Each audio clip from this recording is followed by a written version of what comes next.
Fala galerinha, beleza? E aí, vamos lá então para mais um vídeo, né? Esse é o vídeo 3, na sequência de 6 vídeos da unidade 12. Então são 3 vídeo-aulas, né? A gente falou no anterior sobre a Guerra do Paraguai, que foi uma guerra que durou muito tempo, deixou o Brasil numa situação bem difícil financeiramente. E agora a gente vai falar um pouco do movimento abolicionista, tá? Então, no livro didático de vocês, na apostila ali na página 46, temos lá em cima movimento abolicionista.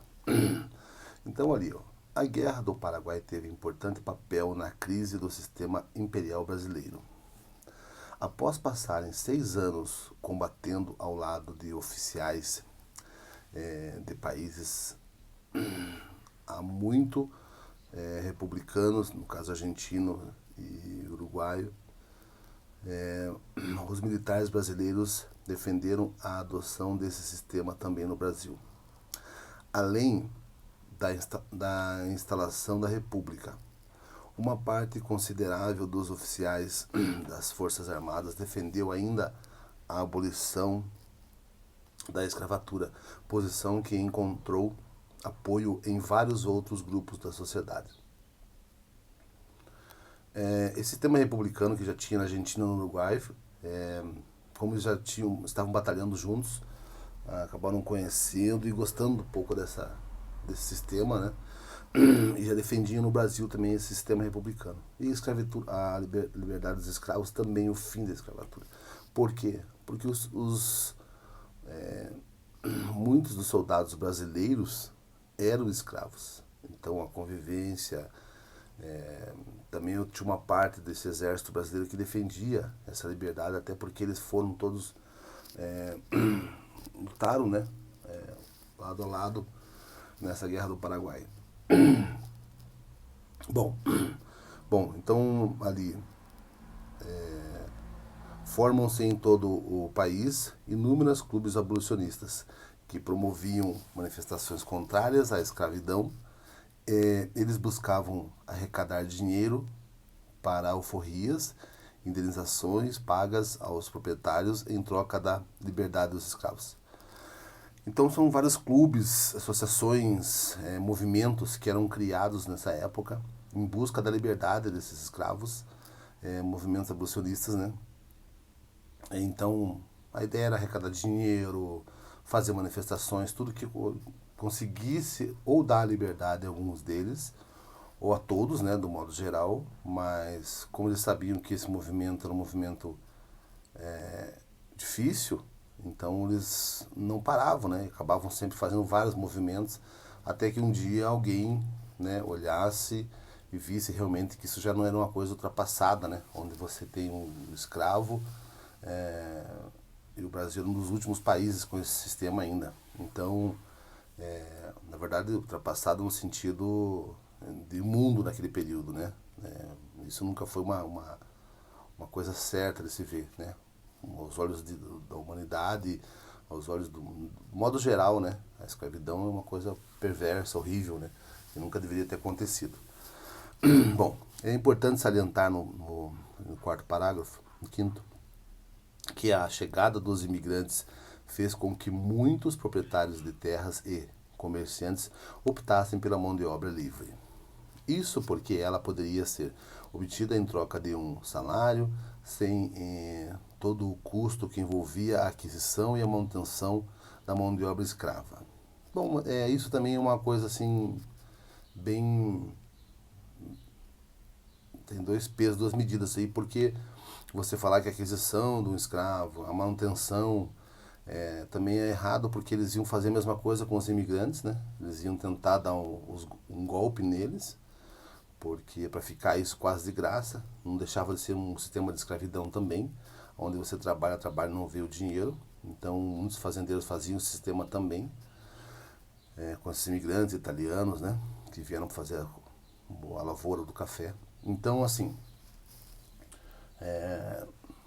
não se compara, porque o escravo, ele comia, a alimentação era ruim, morava em situação precária, uma senzala, um lugar, as instalações sempre eram ruins, então o modo de vida dele era bem precário também.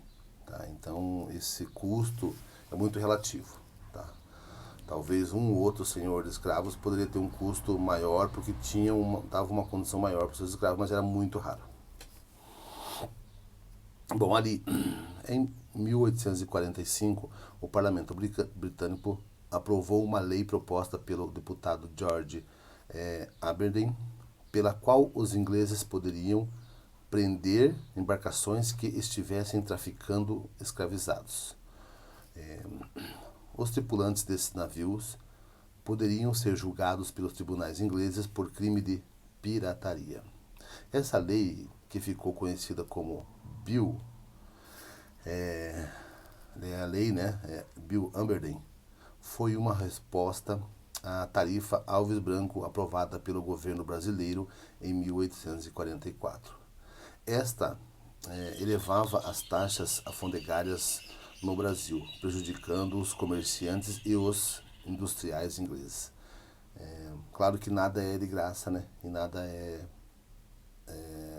tudo tem um porquê atrás também, né? A Inglaterra de herói, de boazinha, não tinha nada nesse processo.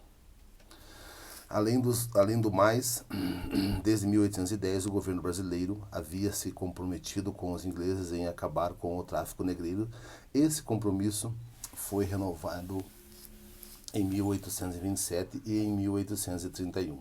É claro que os ingleses também defendiam o fim do tráfico de escravizados com o objetivo de aumentar o mercado consumidor para os seus produtos. Então sempre tinha, né? Os ingleses sempre pensavam em outros lados também, não só esse. Diante da pressão inglesa, foi promulgada em 1840 a Lei Eusébio de Queiroz, que proibia a entrada de novos escravos no Brasil. Então, em 1850 já era proibido entrar novos escravos no Brasil. Com o tempo, tal proibição diminuiu, o número de cativos no país. Então, com o tempo, os escravizados foram diminuindo, né? Porque iam falecendo, principalmente no cultivo de cana, como ele era muito sofrido, né? Coisas assim que o tempo de vida era curto, acabava sendo curto pela exaustão de tanto que se trabalhava. Né? Na segunda metade do século XIX, multiplicaram-se os clubes abolicionistas que procuravam sensibilizar a sociedade brasileira para a luta contra a escravidão. Boa parte da elite brasileira sabia que a escravidão estava com os dias contados. Porém, essa elite procurou ganhar tempo. Em 1871 foi criada a Lei do Ventre Livre, a Lei Rio Branco, que assegurava a liberdade aos filhos dos escravizados nascidos a partir desse período. Então, todo ventre livre quer dizer que qualquer filho de escravizados, de escravos, de uma escrava que nascesse após esse período já nascia livre. Tá? Então, foi uma lei também muito importante nesse período. Então, na página 47 ali, a impossibilidade de as crianças escravizadas se manterem longe de suas mães, no entanto, mostrou-se uma entrave para a efetivação da lei. Isso porque elas continuavam em uma condição de escravo, pouco se alterando de fato as suas vidas. Né? Em 28 de setembro de 1885 foi promulgada a lei do sexagenário, então, que decretava a libertação dos escravos maiores de 65 anos. Então, assim, são leis assim que realmente elas foram feitas para ganhar tempo, né, da elite, porque você dá uma liberdade para uma pessoa com 65 anos, que viveu 65 anos escravo, realmente é mais um chute, né, nesse sistema de escravidão. Então você vai deixar uma pessoa já idosa, livre, você vai... você pode, agora você é livre, aonde que vai uma pessoa idosa? Né? Para onde que ela vai? Não tem um local onde que vai cuidar, onde ela vai arrumar trabalho. E lembrando que aquele período as pessoas com 65 anos já tinham um desgaste maior, né? Porque a alimentação não era mais precária, a situação, a condição de vida, a medicina não era avançada, não é como hoje, assim, com 65 anos, a perspectiva de vida nossa hoje, 65, 70 anos, é mais ou menos a perspectiva boa de vida, então você consegue ainda chegar bem, né, assim, né, com essa idade, então se aposenta, ainda vive mais alguns anos bem, vamos dizer assim, fisicamente. Mas naquela época não, tá? Então, assim, poucos escravizados conseguiam sobreviver até essa idade, e os que conseguiam, em geral, estavam debilitados. Então, foi o que a gente falou aqui, né? Bom, vamos ali para frente.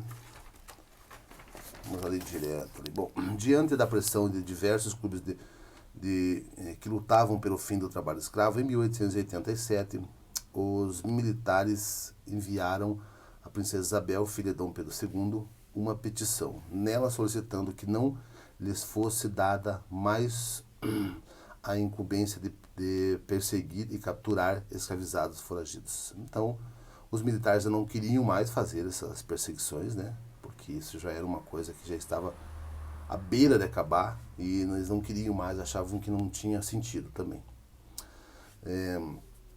Em 1888, a pressão popular levou a princesa Isabel a assinar a abolição definitiva da escravidão, batizada de Lei Áurea, Lei João Alfredo, e a abolição sem a indenização aos antigos senhores de escravizados acabou por retirar de forma definitiva o apoio deles ao governo imperial.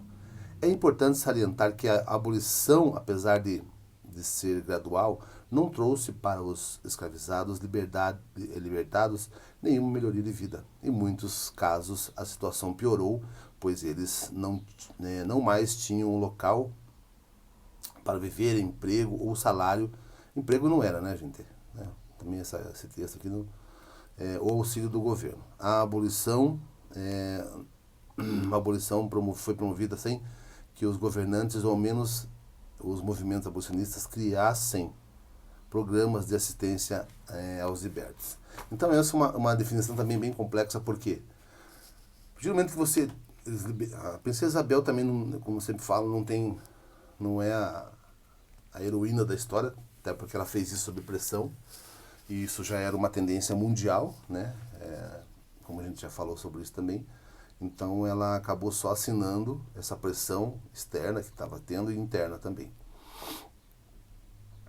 E esses senhores escravos queriam indenizações, queriam ser que fossem pagos, né, pelo prejuízo que eles estavam tendo. E isso não aconteceu no governo, assim, mas depois eles tiveram algumas indenizações, sim. Já os escravos foram livres. Hoje você está livre. A partir da manhã você não é escravo mais. Tá, eu vou para onde? Porque esses fazendeiros, senhores escravos, eles não queriam mais esses negros ali, né? Esses negros escravizados. Então, pensem que essas pessoas ficaram à mercê, né? Ficaram sem ter para onde ir, sem ter um emprego, sem ter uma assistência do governo. Então a situação ficou muito precária também para essas pessoas que ficaram livres. Claro que a liberdade era um direito deles, né? Uma coisa que eu já falei, como deveria ter acontecido, essa escravidão no mundo, mas os próprios núcleos abolicionistas não pensaram nisso. Só pensavam em liberdade e depois, né? Para onde eles vão? Então hoje a gente tem muitas favelas, Rio de Janeiro, muitos locais assim que foram nascendo desses escravizados, esses ex-escravizados, que acabaram indo para onde dava, né, para as encostas dos morros e construindo seus barracos, suas casas e tentando sobreviver, né, um ajudando o outro na época ali, tá? Com as quitandeiras, lavando roupa e assim eles foram se virando, tá? Bom, gente, a gente volta no próximo videozinho então com a questão indígena durante o Império Brasileiro, beleza? Um abraço.